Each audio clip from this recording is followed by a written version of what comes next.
Welcome to RankSpot, I'm Flame, and today we're going to be talking about my experience with Enshrouded so far. Going into the game, as a person who typically isn't into survivals, I was very reluctant to give Enshrouded a try, thinking I'd play for a couple hours, maybe make a first impressions video, giving my opinion on the game, and that would be it. Fast forward a few days, and I'm finding myself playing it in my free time and searching on Google where to find certain materials or places. Mind you, most of my time was as a solo, something I thought was going to be a chore or not well balanced. However, I'm amazed with how well the developers managed to make each system work. The game is advertised as a co-op survival action RPG for up to 16 players. And the more the merrier, I'm sure.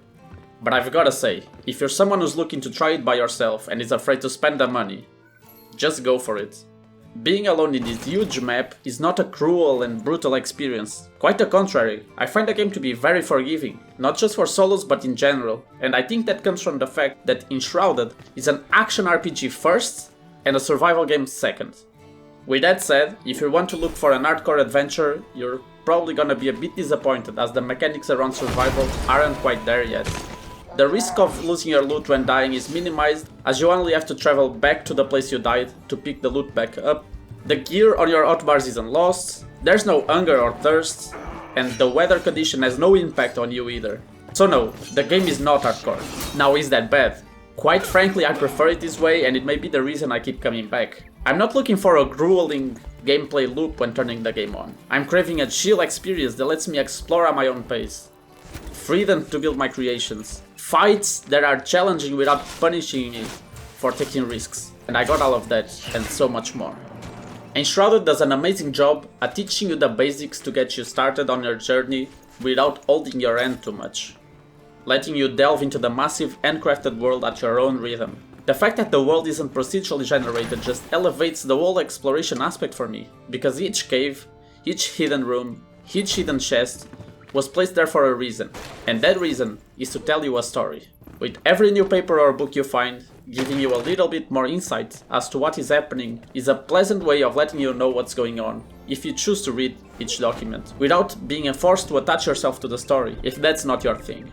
Honestly, now that I think about it, the way these lands present themselves is a huge part of why I'm enjoying the game so much, and the feeling is only heightened by the fact that you can not only fast travel to certain points, making your expedition easier, but you can also grapple onto places, you can glide from height, and last but not least, you can fully break most of the environment, both with explosives or tools, making it hilariously possible to reach your destination in unexpected ways. Not only does the game give you all these tools to have fun, it also rewards you for exploring, as you'll always find a new point of interest or a new cave system, and despite the world being monumental, it never feels empty. Now, that does come with an issue for me at least. As of now, I'm having some FPS issues from time to time when streaming or recording, putting a slight dent on my overall perception of Enshrouded. But I'm sure these optimization problems will be fixed, so I'm not holding a grudge about it. Despite this, when everything works, it works great. I love the shroud mechanic. Not only does it feel original in such a game, but also because it's well implemented in my opinion. If you don't know what the shroud is, let me give you a brief rundown. There's basically this infectious mist in many parts of the world that prevents you from staying in those places for too long. That can be minimized by upgrading your base or finding lamps that give you more time in the shroud. And even though the mist doesn't feel harsh most of the time, it can certainly make you plan your decisions better, as you'll die if you stay there for too long. I feel like preparing your next step is especially important if you play as a solo like I did, because in most fights you'll be outnumbered, and let me tell you, those guys hit hard.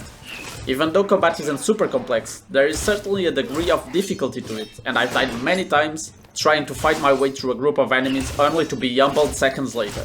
I've since turned my focus to being more of a mage, and I'd say things have gone more smoothly as I maintain my distance and inflict a good amount of damage. You might be wondering how I've started as a mighty warlord and turned into a wise wizard, and I'm delighted to say that the game doesn't force a class upon you. Instead, it gives you a dope skill tree with many options that can be intertwined to create a build that best suits your playstyle. The skill tree can also be resetted in your base if you're not satisfied with how your build is turning out. As for the construction of your base, the sky's the limit for your creativity. There's so many options for walls, roofs, accessories, and of course crafting stations. In this department, Enshrouded also did something that I quite enjoyed, which is having NPCs in your own buildings, which aesthetically just looks cool, but they're also useful as each have a category, for example a farmer or an alchemist. Personally, this little detail adds a lot to the immersion as the base feels more lively and it feels like you're not the one doing all the crafting by yourself, because you know, I've been playing as a solo and it can feel lonely. As I've said before, the game is very forgiving, and I'd go as far as saying that the solo experience doesn't lack much in comparison to a group full of people, as it should. Of course, there can be slight details where having friends will make things easier, as XP is shared and more inventories to carry loot on your travels is definitely a plus, but not something that's necessary to have fun. All in all, Enshrouded has more than delivered what promised to achieve in this early access, and I'm hopeful and excited for the future of this colorful universe with the next updates.